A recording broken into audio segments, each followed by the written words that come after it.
Alright, so it's like 6 in the morning, and I usually don't talk about topics like this because it gets too deep, but I don't know. This just been on my mind. The topic of enlightenment. Like, most people, when they look for it, they think of it as a way of, like, what's the word for it? Getting above something, going from one state of consciousness to the next, to the next, to the next. But if you really break down the word, en, meaning, in or within, light being light, and then ment, it's like, it makes it, it's like the concrete state of something, the result of that. So basically, it's basically like the state of being within light. So you sit there and go, okay, in that case then, what do we know about light? Light is formless, massless. In theory, since Einstein was right with his ideas of general and special relativity, that means that the speed of light is the fastest you can go. And even once you go to that point, like, time breaks down. Like, basically, if you hit the speed of light, time stops. It's almost like nothing has happened. So when you sit there and you want to get to enlightenment, the state of light, what happens is you realize, I guess, everything is timeless and formless, which is kind of spooky. Just a little bit. Just a little spooky. And, like, where do you go from there? Because after that, you hit the point where, okay, if everything is timeless, formless, where do you go? But you also must remember, it's crazy because with light, the only reason we can see is because the light bounces off of objects, and the wavelengths it doesn't absorb are bounced back to our eyes. So it's almost like, although light is massless, formless, and essentially is in a timeless place, it also, like, creates the reality at the same time. Like, without it interfacing, nothing is real.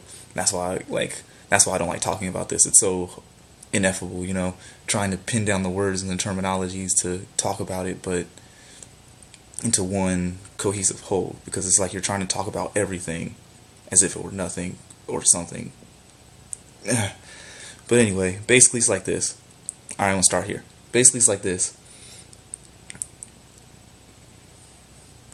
If, light is essentially timeless and formless, essentially think of all this as like, how a television screen is. It's basically just a bunch of little moving pixels to represent real life. What was it? There's a philosophy called idealism, which believes that, ideas are the main fundamental thing, and that basically the material world is just a manifestation of said ideas.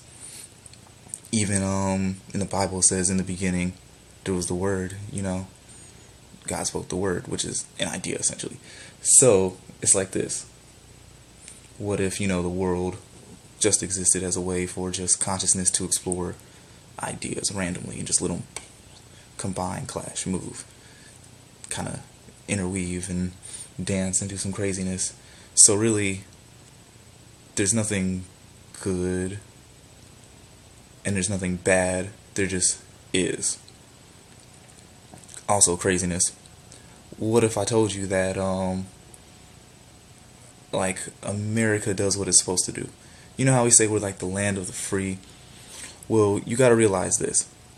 Where there are people that are free to do good, you have to realize that there are people have to be free to do evil, right? You do gotta realize this. And so what it is that this system is set up in such a way that the good people, they get to be good. They get to do what they want. But yet the evil people also still get to be evil and psychopathic all in the same time. But if you want to go that evil psychopathic route, it's very complicated. There's all these rules and laws and formalities about doing it. And it's pretty interesting. And when you really look at it for what it is, it's basically like this. If you got on one side, the civilian people, the normal people who just want to live, love, party, rock out, that kind of thing. But then you got another type of person who wants to, order it, control it, make sure everything is this way and that way. And in order for you to have a society where both those people can be free, you have to set it in a way kind of like a sustained type of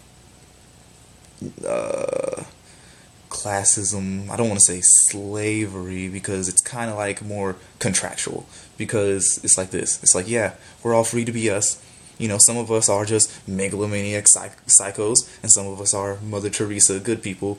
And how do you make a society where all of it meshes? And that's kind of like where America is right now, where you have the big corporations, the corporate world. There we go. That's why it has its own world. You feel me? The corporate world, where you have the megalomaniac, super competitive, psychopathic, yeah, we gotta sit there and get everything kind of thing. Those people, they make, they're great at organizing, and they help, fuel industry. So they have some role, but also it's also at the expense of, say, the normal person. Well, I won't say normal person, but I guess the more chill, relaxed minded person, who's just like, I guess, the hippie, where they're just, just trying to enjoy life, enjoy the experience without having to move stuff, pluck the dandelion from the ground type thing, And I think that's where we're at right now. I mean, I don't know. Right now I'm just kind of rambling random thoughts. It's 6 in the morning, so. But I don't know. It's just something that's on my mind. I might write a full more detailed. I think it's what I'm thinking. But yeah, I think I'm gonna sign off now.